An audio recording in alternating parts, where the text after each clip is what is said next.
Hi guys, GrandJ here and welcome to our first video in the deck building guidelines video. So the reason I'm making this video series is because recently with Opus 2 coming out and there being just a lot more availability of product, a lot of people are jumping board onto the FFTCG card game. So yeah, there's a lot of people who this might be their first card game and they're still kind of learning how to build decks and are looking for guidelines. So this is really to help players who are really starting in the game, who want to build something of their own, and this is just some guidelines to help them get started. It's definitely not a comprehensive deck building strategy, and we will be delving into more of those more advanced topics a little bit later in the video series. So yeah, check back in future videos if those are the videos that really do apply to you. Recently, there also was a article written by FFTCG Mognet about the 101 about deck building. That goes into a lot more sort of advanced topics I'll be touching upon later. So definitely, there's going to be a link in the description below. So yeah, go check that article out and yeah, enjoy. All right, so here are just some basic guidelines for you to just tick off on a checklist to see if your deck might have any issues on it. Definitely, they're not concrete guidelines, but for most decks, these are pretty good guidelines to be around. Definitely in more specialized decks, you're going to find situations where not all of these apply. Probably Golbez is the biggest example. There's a lot of very peculiar builds of Golbez that just don't apply to general rules, but because he's a very strong character and he plays in a very specific way, a lot of rules don't apply to him. So just take all these rules with a grain of salt. But generally, they're pretty good rules to apply anyways. So the first rule is just basic ratio numbers. So generally, you're looking at it between 22 to 25 forwards. You want to have a little bit less of half your deck as forwards, because they're just the big priority for most of the deck. It's how you generally do damage, and it's how you generally defend yourself from forwards. So about 22 to 25 is a good number to be around. In terms of backups, you want to have somewhere between 16 to 18. I personally go a little bit more, a little bit higher for this number, so I tend to go towards more of 18 backups just because I like to have consistency in my backups. But definitely, yeah, anywhere between like 16 and 18 is generally a pretty good number. Some faster or more aggressive decks tend to get away with a little bit less. Yeah, around the 16 mark. But yeah, if you're sitting around that level of backups, you're probably pretty good. And in terms of summons, anywhere between 6 and 9 is probably a good idea. Any higher, and you might find yourself in a situation where you have too many summons, but you don't really have any forwards that you can play to defend yourself. Any lower, and you might find there are certain situations where you wish you had a very specific tool to help you out in a certain scenario, and you just don't have it on hand. So 6 to 9 is a pretty good number. I generally sit around like 8. I think 8 is a pretty solid number. So yeah. So guideline number 2 is your 2-cost backups. So 2-cost backups are the bread and butter for nearly all decks. You generally want to be running about 7 to 11 2-cost backups. The reason why these backups are really important is because early on, when you want to get that first backup into play, you have to discard a card for it. So you have to play it by discarding cards from your hand. And 2-cost backups are the most efficient backups that you can put in play because you discard only one card for them.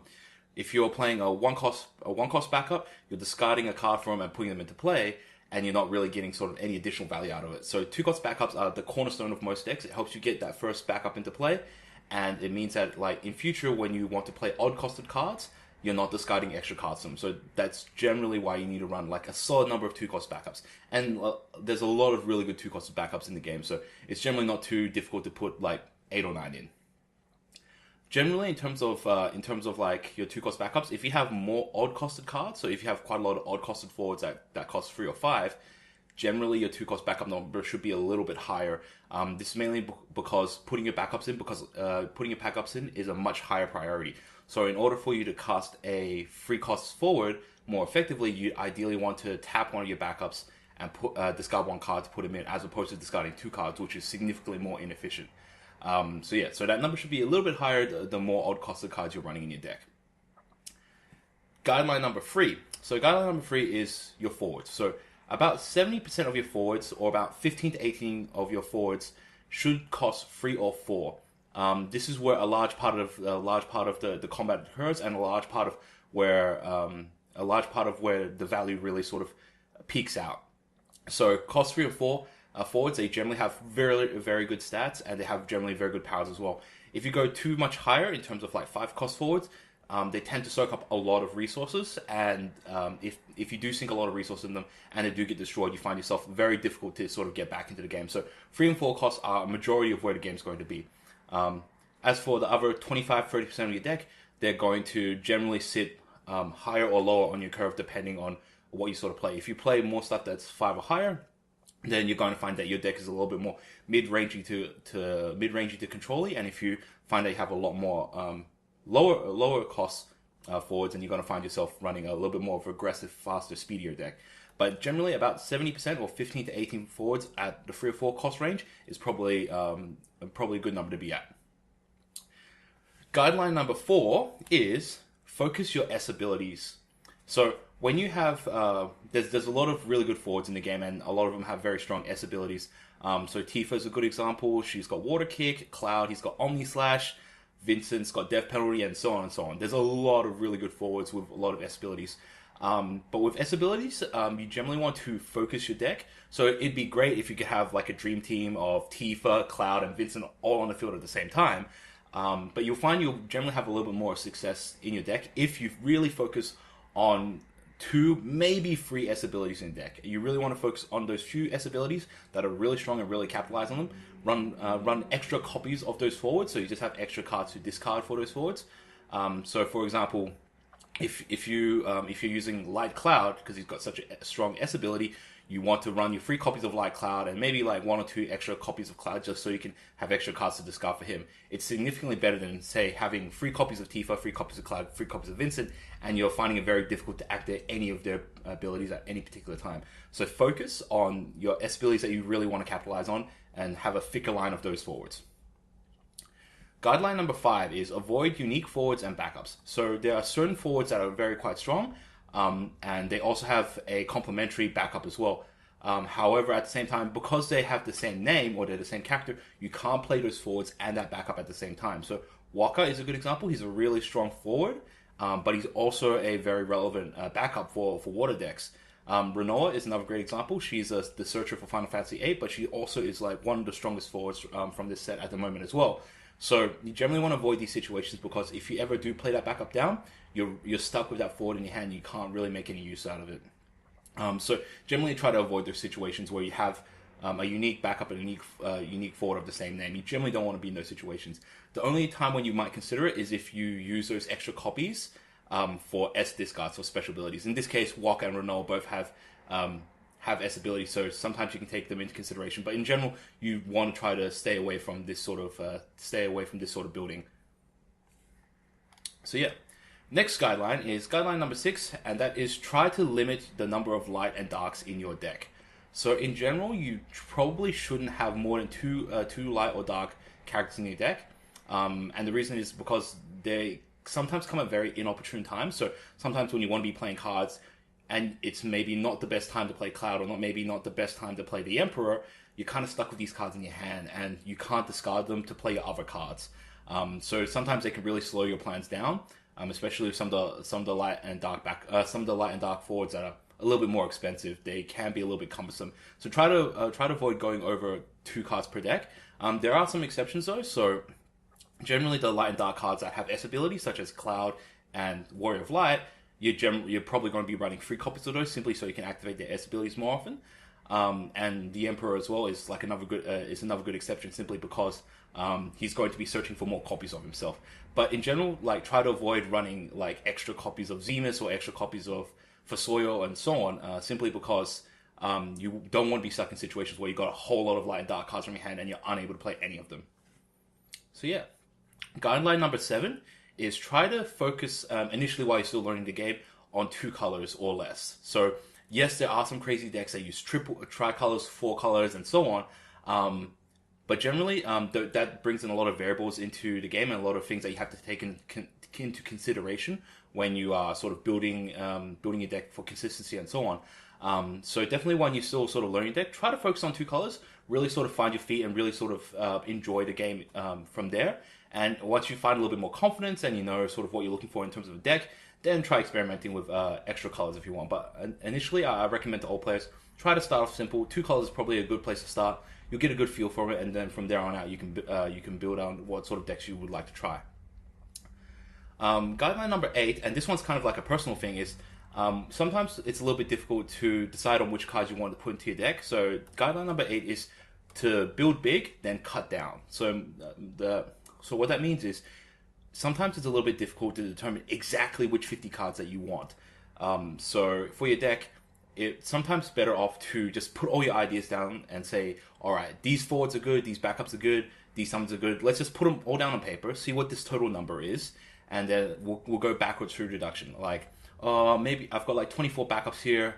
How do I get this down to, say, 18? Like, which 6 are the least important? Go back and do deduction and figure out, oh yeah, maybe this one's probably not relevant enough. This one could probably go from 3 to 2. This one, we could probably cut from 2 to 1, and so on. You just go down that list until you get to about the right numbers. Same in terms of your forwards. Oh yeah, maybe 6 copies of Vincent's too high. Maybe we go down to 5 copies of Vincent, or maybe we're running too many free cost forwards. Maybe we should cut some of those down. So sometimes it's a good idea just to go over that number, have it down on paper, and then just go backwards and cut.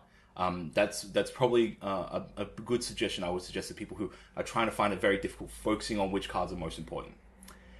And finally, guideline number 9 is to test and review. There's been a lot of people posting up on the internet recently, both on Facebook and Reddit and so on. How would you improve this deck? Or like, is this deck like a really good build? Or what's the best build for whatever it's a particular sort of deck? And I think that the beauty of trading card games is that you're constantly evolving, you're constantly changing, you're constantly testing, and you're constantly reviewing. So guideline number 9 is to test and review. So the whole idea is that decks are constantly going to change. You're constantly going to find little adjustments that you want to make, whether the meta changes, whether your playstyle changes, whether you find certain cards are particularly strong or particularly weak. What you should do is you just play your games. See what cards work really well for you, what really helped you a lot, which cards you found were very situational and you couldn't use. Did your deck have consistency issues, or some of the major issues, or what were some of the strong cards that really sort of held the deck back? Note these down, or just like take a mental note and think about it. Like, oh yeah, like the Emperor really like messed me up really hard, or my deck struggles against guys that are higher than, let's say, 9,000 power. And you take these things into consideration, and then you sort of make adjustments to your deck. So don't think that you're going to build a perfect deck in one go. A lot of the very strong decks, they take a lot of adjustment, take a lot of testing, and a lot of trial and error. And so I think that's one of the best parts, and probably one of the most overlooked parts about trading card games, is that you're constantly adjusting, you're constantly learning, and you're constantly making updates. And so enjoy it. Just like play the game, see how the deck goes, and if you enjoy certain aspects of it, keep those around. If there's certain things that don't really work out, then you just change it, and you change it depending upon your taste. Also, the metagame might change. So one week you might see more lightning, but let's say a couple of weeks down the track, you might see more fire, and then maybe someone comes up with some really bomb wind deck, and then everyone switches to wind. And so you're making a little adjustments to match what you're playing against the metagame and your taste and what the local metagame is like. So yeah, so really important. Just enjoy the game, enjoy playing the game, and just like constantly sort of pick up little bits of feedback while you're building your deck. So yeah, I hope these guidelines really help you guys out. Let me know if you found it very useful, found it as just like a good way to anchor your deck building down. We'll make another video a little bit later this week where we delve into some of the more advanced deck building ideas. And yeah, so definitely let me know in the comments whether you enjoyed this video, whether it was helpful, or some of the things that I could have adjusted that I could be improved upon, or just what are some issues that are plaguing you at the moment. And we'll make some content, we'll put it out there, and I hope you guys enjoy it. All right. Oh, also, before I forget, right now for this weekend only, so this video is going to be a little bit short notice on this. This weekend I'm doing a giveaway for 4 copies of Promo Vincent. So recently, the promotional card Vincent was released, and I've got a couple of extra copies. So I've got a couple of copies of him available. So I'm giving them away. I'm giving out 2 foil copies and 2 non-foil copies out to people who are in a lucky draw. So there's going to be a link in the description. So it's a very simple thing. You just subscribe to my YouTube channel, follow me on Twitter, or like vice versa, and you'll be entered into a draw. And I'll be drawing them out at midnight. At midnight at the end of this weekend. So I think Sunday night is when I'll be drawing them out, or the machine app will be drawing them out. So there's no dodgy dealings on my end. So yeah, so go check out the link. You might get lucky. I hope you guys enjoy it. And yeah, GrandJ out.